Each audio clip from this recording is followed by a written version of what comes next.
A pleasant afternoon to each and everyone. So before we formally start my discussion this afternoon, may I request Ms. Isa Mary Arellano to lead us a prayer. Oo, unang tayo ang namin Diyos na sa mga Panginoon na anay sa pagkakilala ko ng bawat dahil paabot ko kami Ama. Kaya ang Diyos na may Ama, ang Diyos ko Ama, kabayan ko Ama, ang tinutunawa ko sa mga ko. Kataway ko Ama, tinutunawa na ang tinutunawa sa Panginoon. Amen. So once again, good afternoon. So we the group 4 will discuss about chapter 4 with regards to the professionalization of teacher. So do you have any idea what was professionalization of teacher or professionalized teacher means? Anyone? Okay, so if there is none, the professionalization of teacher or professionalized teacher, it describes basically education. Also training and other activities that help a teacher or any worker become legally professionalized. So ibig sabihin, it is a step-by-step process na kung saan yung mga professionals or yung mga teachers been legally professionalized. Ibig sabihin nito, they acquire or they possess standard qualification, and it also implies leaving behind the traditional model techniques and develop new teaching skills. So we have here a statement coming from Linda Darling-Hammond. So sino ang gusto magbasa? Okay, Miss Senna. All children have access to skillful teachers to make the teaching profession more attractive to talented young adults and to produce humane and intellectually lively learning communities for both students and teachers. So, based dito sa statement ni Linda Darling-Hammond, based dito sa statement niya, yung teacher talaga is yung most, parang very influential sa part ng mga student or sa part ng mga young adults. So, if you are a skillful teacher, if you are a creative teacher, if you are a globally competitive teacher, if parang mai-influence mo yung mga student na muna mag-participate or actively participate sa klase mo, parang mabuboost yung confidence nila kasi you as a teacher, ikaw ay parang creative, parang makuha mo yung mga attention nila. By that way, binibigyan mo sila ng quality or standard education. You also produce globally competitive and skillful student. And by that, makakatulong ka not just only sa student, but sa pagbuo ng community. So we have here our lesson objectives. At the end of the chapter, students are expected to compare PD or Presidential Decree 1006 and RA or Republic Act 7836. Laws that professionalize teaching. Second, explain how the amendments in RA 9290 support the teaching profession. Third is, have developed a deeper appreciation for the professionalization of teaching and for the teaching profession itself. Fourth, have felt the impact of the professionalization of teaching on your future life as a full-fledged professional teacher. So, do you have, meron ba kayong alam ng mga laws or presidential decrees, Republic Act na that would help teacher being professionalized? Meron lang. Okay, so if there is none, so pumunta tayo sa lesson 1, which is basic laws on the professionalization of teaching. So, to start with, on January 1, 1977, implemented the Presidential Decree or PD 1006. Which stated providing for the professionalization of teachers making their practice in the Philippines. So basically, itong Presidential Decree or PD 1006, parang nagpa-implement nito is, of course, from the word itself, presidential, ibig sabihin yung president. Yung president lamang parang mayroong karapatan na gumawa ng mga decree na to kasi, presidential decree na. Or otherwise known as Degree Professionalizing Teaching. So, before the proclaim or before na-implement itong Presidential Decree 1006, meron naging basihan yung President sa time na to, which is si Marcos, right? So, meron siyang parang naging basihan bago niya na-implement or na-proclaim itong Presidential Decree 1006. So, first is, the institutions of the country have relied upon teachers whose direct and continuing interaction with the young people, and the children make them potent forces for the development of proper attitudes among citizens. So, yun yung sabi ko kanina about sa statement ni Linda Darling Hammond na yung teacher talaga is yung most or very influential sa part ng mga students or sa mga young adults. Kasi, 8 hours during weekdays, di ba, kasama ng mga teacher, sila yung mga i-interact ng mga students, sila yung nakakasama or na-socialize ng mga student or ng mga young adult within 8 hours. So, ibig sabihin, yung mga teacher yung parang, sila yung parang may makapangyarihan na makapag-influence sa mga student na kung paano maging good citizen or turuan sila ng mga good manners and right conduct, parang ganun. Next is the tremendous growth of the teaching population, comprising in the civil service sector alone more than 300,000 teachers deployed all over the country. So isa din sa naging basihan bago na-proclaim itong Presidential Decree 1006 is parang lumaki or marami yung mga teachers dito, which is naging reason din or naging basihan din nila itong sa number 3 to ensure that in the immediacy and urgency of teacher recruitment, qualitative requirements are not overlooked. It has become necessary to regulate the teaching profession. So, doon sa number 2, which is yung tremendous growth of teacher, which is 300,000. Isa rin sa mga dahilan is yung parang minadali nila ang pag-recruit ng mga teacher. Parang hindi na nila tinitingnan kung qualified ba yung teacher na pumasok sa institution na yun, kung qualified ba siya na, halimbawa, yung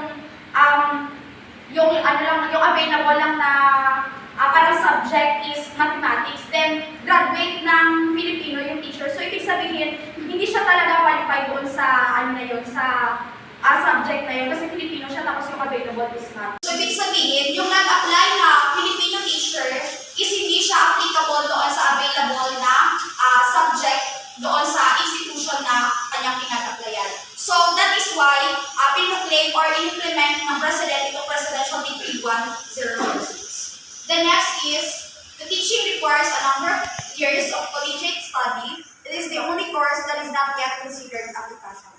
So before, yung teacher, it really requires a number of years sa pag-study nito. Kasi itong course na education is not yet considered a profession sa nung time na hindi pa na-implement or na-proclaim itong Presidential Decree 1006. So, in recognition of the vital role of teachers in nation building and as an incentive to raise the morale of teachers, it is imperative that they considered as professionals in teaching be recognized as profession. So, kaya naging basihan or na-proclaim itong Presidential Decree 1006 kasi yung mga teacher talaga is merong vital role sa pagbuo ng ating nation or sa pagbuo ng ating country. Kasi there is no teacher, kasi there is no professionals or there is no doctor, there is no seaman, wala sa mga professional na nabuo if there is no teacher. Kasi sila ang nag-produce, di ba, sa mga professional. So, as that is, by proclaiming Presidential Decree 1006, it is an incentive to raise the morale of the teachers. Parang nire-recognize natin kung how important they are sa pagbuo ng ating community or sa pagbuo ng ating country. So the Presidential Decree 1006 states and declare a policy that teacher education be of the highest quality. So yun nga yung sabi ko kanina, dapat yung teacher education, dapat may highest quality siya kasi sila yung nag-produce ng mga professionals dito sa ating bansa. If our teachers are nag-produce ng mga low quality, ibig sabihin, yung mga mag-produce nila ng mga students is low quality din. Right? So if the teacher is possess highest quality, ibig sabihin, mag-produce nila mga students is, or mga professional is, globally competitive, highest quality din ng mga students. So that is why the Civil Service Commission and the Department of Education joined forcefully to give examination for teachers. Kasi by giving examination sa mga teacher, sa mga graduate teacher, by that, ma-assess nila if that teacher possess quality education. Ibig sabihin, kapag napasa mo yung examination na binigay ng civil service, which is tinatawag na licensure examination for teachers or LET, kapag napasa mo yun, ibig sabihin nun, you have college days. Right. So next is no person shall engage in teaching or act as a teacher unless she is a holder of a professional teacher certificate. So 3 years after the effectivity of this decree, no person shall engage in teaching and or act as a teacher as defined in this decree, whether in a public or private, elementary or secondary school.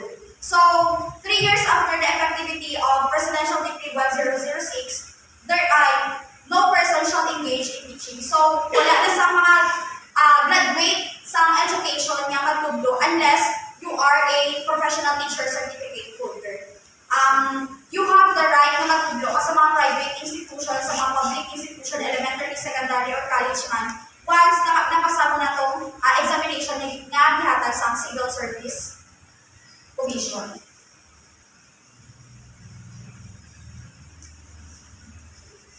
But, despite the professionalization of teaching in 1977, by virtue of Presidential Decree 1006, the quality of education in the country appeared not have improved. So the findings of the 1991 Congressional Commission affirm the continuously deteriorating quality of education in the country. So, doon sa findings ng Congressional Commission, they found out na biskan na patupad ng Presidential Decree 1006 or known as the professionalization of teaching, appeared that yung quality education dito sa Philippines is not yet improved. So, everyone found among others that teachers are poorly trained. So, teachers are poorly trained. Ibig sabihin, they are, hindi pa sila sa ginahambal, wala nga quality, gid nga makahatag, wala sila sa quality education, wala sa mga student. Kumbaga, wala sila na training, di ba? Before di ba damo-damo ka na sa seminars para magbibigay ng mga teacher kung paano sila mag-create sa ilang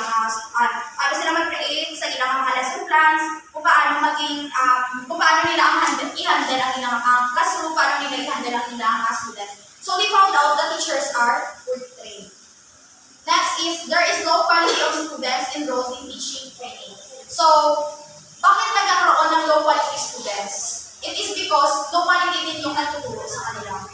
So, yung mga mostly daw sa nakita ng EDCOM is yung mga students na nag-enroll daw sa teaching training is low quality. Yung mga students. Ibig sabihin parang, like for example, mag-teacher ka tapos nahuya ka mag-speak sa kubang. Mag-teacher ka tapos nahuya ka mag-approach sa mga students mo. Mag-teacher ka tapos hindi ka creative.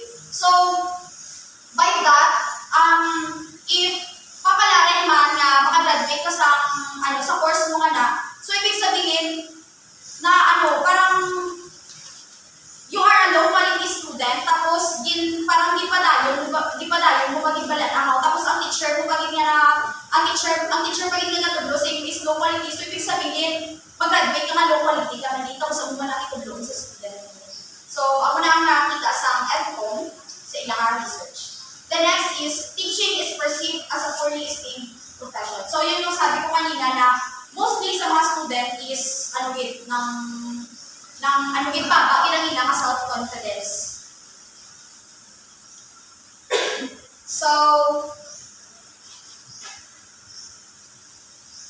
there are some other laws na naarating sa lesson 1, which is the basic laws. Isa na din itong Republic Act or RA number 7836, known as the Philippine Teachers Professionalization Act of 1994. So, dito sa Republic Act, naka-state din nga Professional Regulation Commission or PRC gives the licensure examination for teachers or DEP. So, dito sa Republic Act RA 9 number 7836, dito na i-discuss sa mga next reporters kung ano ni siyang licensure examination for teachers or DEP. So, that would be all. Thank you.